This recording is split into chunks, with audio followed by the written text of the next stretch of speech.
E olha só, antes da gente se aprofundar aqui no pensamento do Papa, vamos falar um pouquinho sobre o Donald Trump rapidamente, porque ele reagiu ontem, logo depois do resultado do conclave, dizendo que a eleição do primeiro Papa nascido nos Estados Unidos é uma grande honra e que não vê a hora de se encontrar com ele. Olha só, o vice J.D. Vance, que se converteu ao catolicismo em 2019, também elogiou a escolha.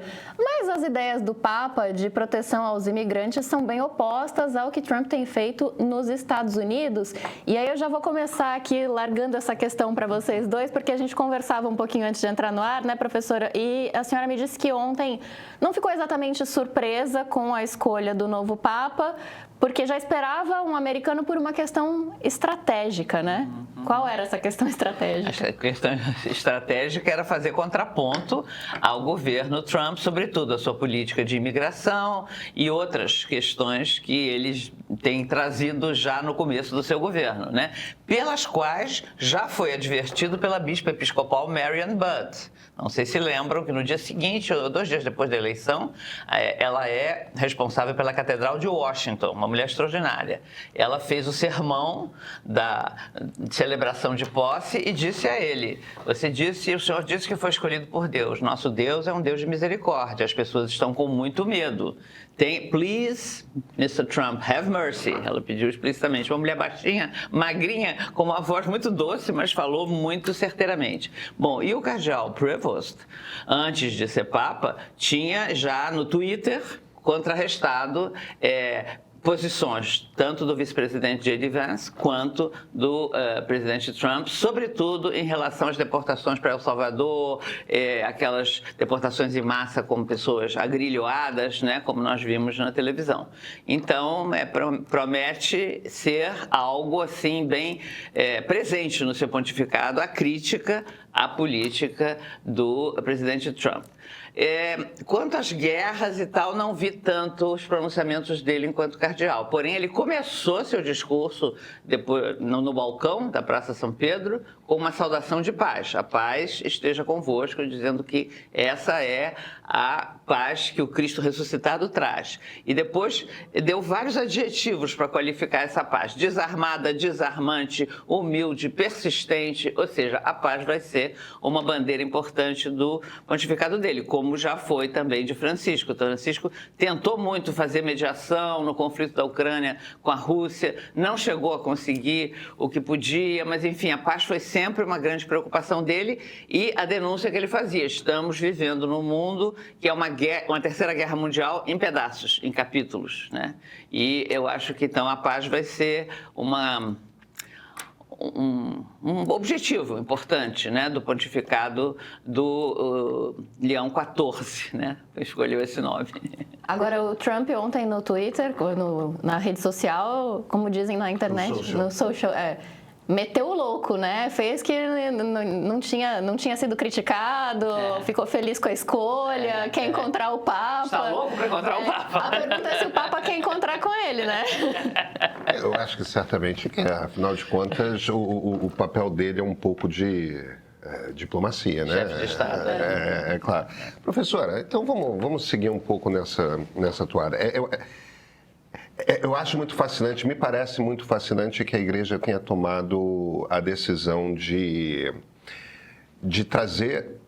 se manter no Novo Mundo, né? É o segundo Papa seguido. E não é que é o segundo Papa das Américas, apenas. É o segundo Papa não europeu. Todos os Papas em 2000 anos de história, desde São Pedro, mentira. São Pedro era do Oriente Médio. Depois de São Pedro, só vieram europeus. Praticamente. Até agora com Francisco, com o cardeal Bergoglio e seguido agora do cardeal Prevost, o Papa Leão XIV. A Igreja Católica, depois de uma crise de uns 20, 30 anos, está voltando a crescer no continente americano. Eu não sei se propriamente diminuiu em número de fiéis, mas certamente existe um renascimento de uma busca pela igreja, de uma busca de uma proximidade com a igreja, de um convívio com padres, E a gente vê tem duas figuras muito célebres para falar dos Estados Unidos que são recém-conversos ao catolicismo. O vice-presidente J.D. Vance e Mark Zuckerberg, que é judeu e se criou dentro de uma família judia, laica, evidentemente, como boa parte das famílias judias americanas lá da Costa Leste, mas que se converteu também recentemente ao catolicismo. CEO, evidentemente, principal acionista da Meta, com Facebook, Instagram e tudo mais. Quer dizer, agora, esse catolicismo que cresce nas Américas é um catolicismo conservador, que traz, inclusive, coisas mais tradicionalistas, como o rito tridentino, com a missa em latim, Padre de Costas, aquelas coisas todas. Reivindicação disso, não todos, mas é uma busca por esse crescimento. Esse crescimento, ele anda em paralelo com o crescimento do autoritarismo populista de direita, que não é só das Américas, mas que também vem nas Américas. E esse segundo Papa das Américas é novamente um Papa da abertura da Igreja, não do fechamento da Igreja. Ele não é, dentro da Igreja, percebido como um conservador, como seriam alguns papas europeus, como seriam alguns possíveis papas africanos, aí mais até tradicionalistas. O que lhe parece que a Igreja está querendo com essa contradição aos termos? Por um lado, estamos crescendo nas Américas, vamos prestar atenção nisso, é importante. Por outro, não é por esse caminho, não. O que o Colégio de Cardeais está querendo dizer com isso? Eu acho que o Colégio de Cardeais deixou um recado claro que achava importante uma continuidade com Francisco, né? E não se podia perder o legado de Francisco. Então tinha que ser alguém que fosse fiel ao legado de Francisco e que tomasse o compromisso de levar adiante, sobretudo o processo sinodal, né? O sínodo que levou tantos anos, teve primeira fase, segunda fase, teve um documento final e agora ia até a fase de acompanhamento. Talvez um conservador deixasse congelado, não levasse adiante, né? Mas também as reformas da Cúria, né? Várias reformas que Francisco começou, algumas ele conseguiu levar bem adiante, outras não, ainda estão mais por fazer, né?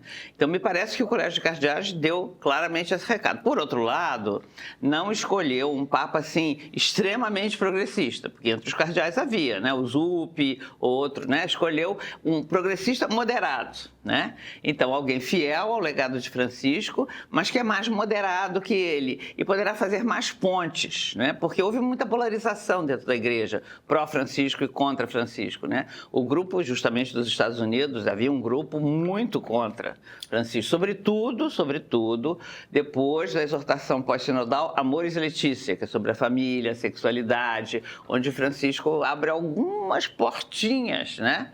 Como, por exemplo, que a declaração de nulidade matrimonial seja decidida pelos tribunais locais para ter mais agilidade. Nossa, isso deu uma confusão danada.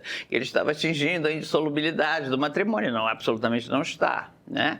Então havia um grupo assim bem oposto, descontente com o papado de Francisco. E essa pessoa, esse homem que foi eleito, o cardeal Prevost, além de ser estadunidense, né?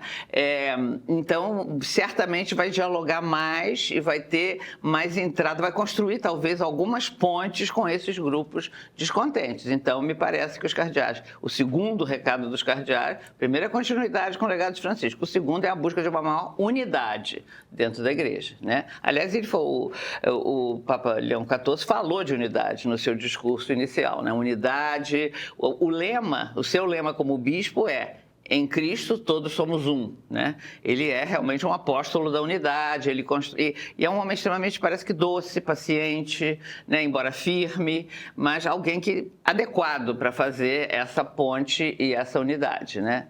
Ele tem algo de diplomata, ele não é núncio, nunca foi núncio, nunca fez carreira diplomática dentro da Igreja, sempre esteve na pastoral, mas é alguém que pode fazer esse esforço de unidade, né? Então, com esse crescimento que começa a haver, né? e que você percebe, a gente também, ele poderá ser um fator de agregação e não de atomização, porque com esse crescimento também pode haver pessoas que vão para as igrejas históricas e outras que vão para as neopentecostais, ou até pessoas que não vão para a igreja nenhuma, que recuperaram a fé, mas são desigrejados, não querem saber da instituição, né? Então é preciso alguém que seja, assim, realmente o ponto da unidade. O catolicismo vê a referência da sua unidade na figura do Papa, né? Então, todos estamos ali debaixo desse mesmo guarda-chuva, pessoas com as tendências mais diferentes, né? Os protestantes até não entendem muito isso, né? Quando há conflitos, dizem, mas por que vocês não rompem? Fundam outra igreja? Não, justamente a nossa força é ficar unidos, né? Mas dentro dessa união há muita desunião também. E me parece que a figura do cardeal Prevost apareceu como uma possibilidade de fazer mais unidade intra-eclesial e manter o legado de Francisco da igreja em saída, ao mesmo tempo. Ele é um missionário. Ele disse, eu me entendo como cristão, como um missionário. Eu acho que o cristão tem que ser sempre um missionário, estar evangelizando, ir para as fronteiras, evangelizar a toda criatura. Então, ele tem essa alma missionária, né? Então, ele vai continuar. Essa questão da igreja em saída, a questão das pautas sociais, tudo isso, certamente ele vai continuar. Mas também vai tomar um extremo cuidado para dentro da igreja, para tentar unir o que está desunido, o que está disperso, né? Esse é um pouco o que eu acho. Professora, a gente tem aqui uma pergunta do Max, que escreve para a gente dizendo que, na verdade, é uma colocação que eu queria transformar numa pergunta, porque a senhora estava falando da unidade entre os católicos, mas todo mundo estava acompanhando o conclave, quem é católico, quem não é católico, quem não tem religião nenhuma, quem estava fazendo... Tinha gente sem religião fazendo aposta para saber quem ia ser o novo Papa. E é um chefe de Estado com uma importância política, né, com uma relevância, com uma influência. E o Max diz o seguinte, eu queria que o Papa tivesse influência de trazer a paz, mas realmente acho que não tem influência nenhuma. A senhora estava falando de dentro da igreja, mas qual é a influência que um discurso como o do Papa Leão XIV, com essa preocupação, por exemplo, em relação à imigração, ao meio ambiente, como é que isso afeta politicamente não só quem está dentro da Igreja Católica, mas também quem não está? Eu acho que isso foi o grande sucesso de Francisco. Ele conseguiu falar para fora da igreja também. Sobretudo depois da publicação da Laudato Si, da encíclica sobre o meio ambiente, que foi celebrada por intelectuais ateus, cientistas, repercutiu em muitas áreas, inclusive fora da igreja.